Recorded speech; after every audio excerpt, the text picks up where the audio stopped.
習近平国家主席、武漢に行きましたね。行きましたね。なんで武漢の人は石投げないんですかね。中国人は革命の気概を忘れたんでしょうか。長年エリート層に支配された結果がこれ。単に初めから一般庶民にはそんなものが微塵もないんでしょう。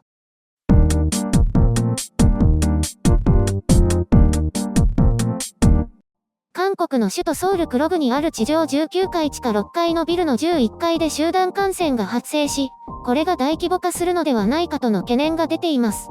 このビルには7階から9階と11階にコールセンターが入っていて、その11階の従業員64人の感染が確定されました。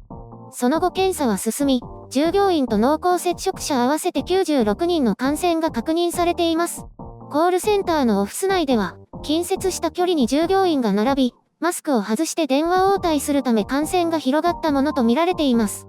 別の階のコールセンター従業員や同じビルに入っているオフィス、居住者、結婚式場やスターバックス利用者などへの感染も疑われる状況です。従業員によると、マスクをせずにエレベーターに乗っていたこともあり、感染の拡大が懸念されます。このビルがある場所は2つの地下鉄駅の間であり、バスを利用している従業員も多いとのことです。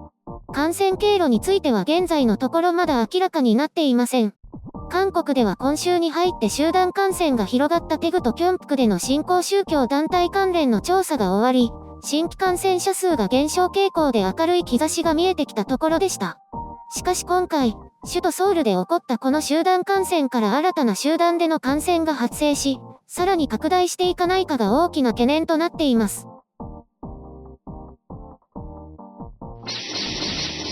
編集所管。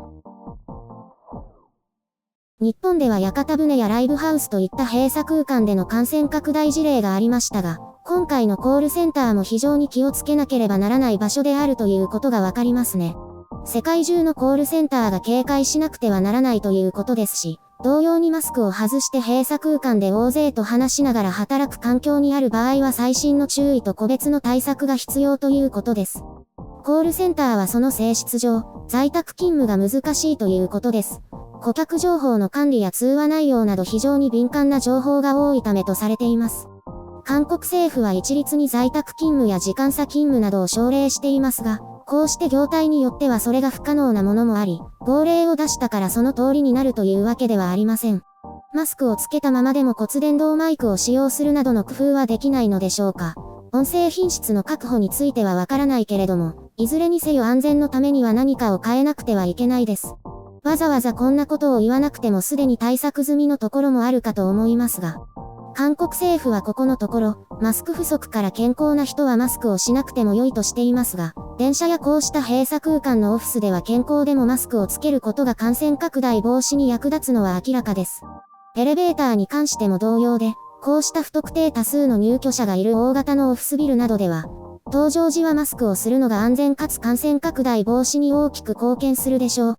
韓国政府は WHO や米国の専門家などが言うマスク不要論に真っ向から反論していますが、マスク不足が顕著になると再利用や不要論を振りかざすなど、場当たり的な方針変更が続いています。政権としてはこれ以上の混乱を招かないためにも、そして4月の選挙のためにも、何としてでもここで踏みとどまらなくてはならないでしょう。前回も一つ批判めいてちょこっと動画に載せたのですが、ムン・ジェイン大統領の戦争宣言、中国のそれを模してやってみたものなのですけれども、これはいろんな意味でなんちゃってなわけです。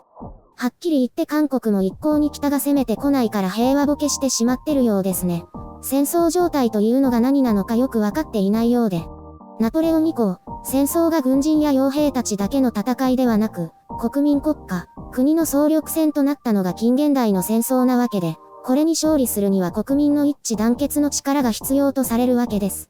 中国の場合は国民の一致協力というよりも、中央政府の強権によって従わされ、それに大勢が倣っていくという形だったわけですけれども、韓国はどうなのかというと、そうはなっていない。幸か不幸かテグとキョンプクで、しかも新興宗教団体によって感染拡大が広がり、その他の地域では一部小さな集団感染はあったもののそれほど大事には至っていない。こうしたことによって韓国国民の中では、今回のコロナウイルス騒動は特定の地域と愚かな新興宗教団体のものという認識になってしまったのではないでしょうか。今回のコールセンターの集団感染も、確かに気づきにくかったかもしれませんが、職場が危険な状態だと気づいていたと思います。しかしそれを問題としなかった。妙な楽観主義がそこにあったわけです。こうした結束、団結の弱さがこのウイルス戦争の隙になってしまったのだと考えます。日本でも人権を振りかざして非協力的な行動をとったり、自己中心的な不用意な行動が感染を拡大させていますが、総力戦では国民一人一人の慢心が国家への思わぬ打撃となるわけです。別に一斉休校の最中、一部地域で通常通り授業を行っていることを批判しているわけではありません。ただ、危機が迫った時に迅速な対応ができなければ事態は悪化するということを覚えておいてほしいのです。韓国も今回の事態が広がれば肝に銘じて多くの人がより一層慎重な行動をとるでしょう。今は若者が夜な夜なクラブに遊びに出かけているそうですけど、危機が寸前に迫らなければ行動を起こさないというのではなく、万一の事態にあらかじめ備えて今の行動を確認し、改善しなければこうしたことが起こりうるということなのです。これは各国に言えることです。今回拡大を食い止められなかったら、ムン・ジェイン大統領は改めて極めて厳しい戦争状態であると宣言すべきでしょう。多くの人は前回の宣言は聞き流しているようですから。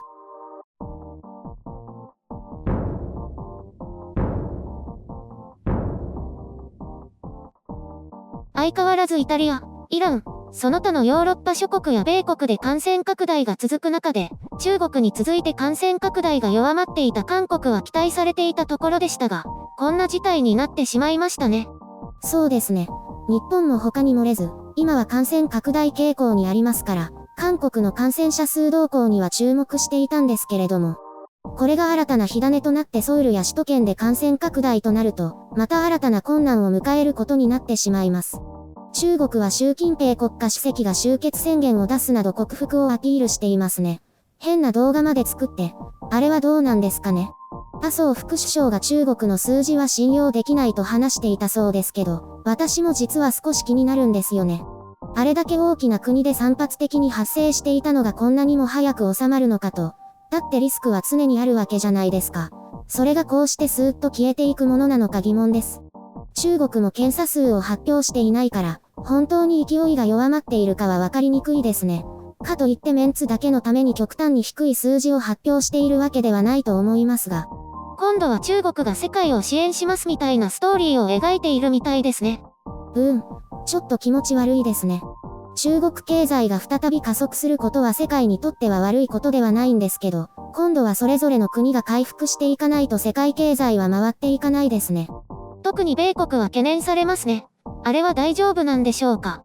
極めて深刻ですよ。かける言葉がないくらい。欧米に関して言えば、マスクは病人と医療関係者がするもので、予防のためにするという観念自体がほとんどないですからね。今は各国政府も混乱を防ぐためにマスクが予防や感染拡大防止に有効だという話はしていないようですから。世界でマスクの争奪戦が予想されますね。そこなんですよね。米中貿易戦争でマスクにも高い関税をかけていた米国は関税を引き下げました。マスクの価格が上がったりしないですかね。需要があまりにも多くてすでに値上がりしているらしいですね。そんな時に主導権を握るのが世界一の生産量を誇る中国でしょう。そして自国で十分な量を生産できない国は苦境に陥りますね。話を戻しまして、韓国はここが正念場ということになりそうですね。そうですね。首都圏はやや増加傾向にあったので、今回のコールセンター関連をどれほど早期に抑え込めるかで今後の流れが決まりそうです。韓国のデータから日本を推測するとどうなりますか？クルーズ船を除いた死亡者数から推測すると、感染者数は2000人弱ということになりますね。仮にこの1500人が隔離されていないと考えると、拡大は続いていくと考えられますね。でもまだそんな水準なんですね。人口比で考えるとそれほどでもないという印象です。韓国の一部専門家は日本がオリンピックのために感染者を隠していると指摘しているようですけど。検査数が少ないのでそういう指摘は出てきますね。韓国は20万を超して今や日本の20倍以上を行っていますから。イタリアやイランのように大量の死者が出ていない現時点では、死亡率が低く、検査が多く行われている韓国のデータを参考にしての推測は有効だと思います。では日本もまだまだ警戒と自粛ムードが続くということですよね。政府も新たな見解を出しましたし。中国のように封じ込めに成功し、数値として明らかな効果が出るまではそうなりますね。完全にピークを過ぎれば専門家が協議しなくてもグラフを見ればわかるような状態になると思います。そのような状態でも警戒態勢を解除するわけではないですから、一部専門家が指摘しているように、数ヶ月、半年、もっと長い期間の戦いになるでしょうね。抗ウイルス薬が早くできればいいですね。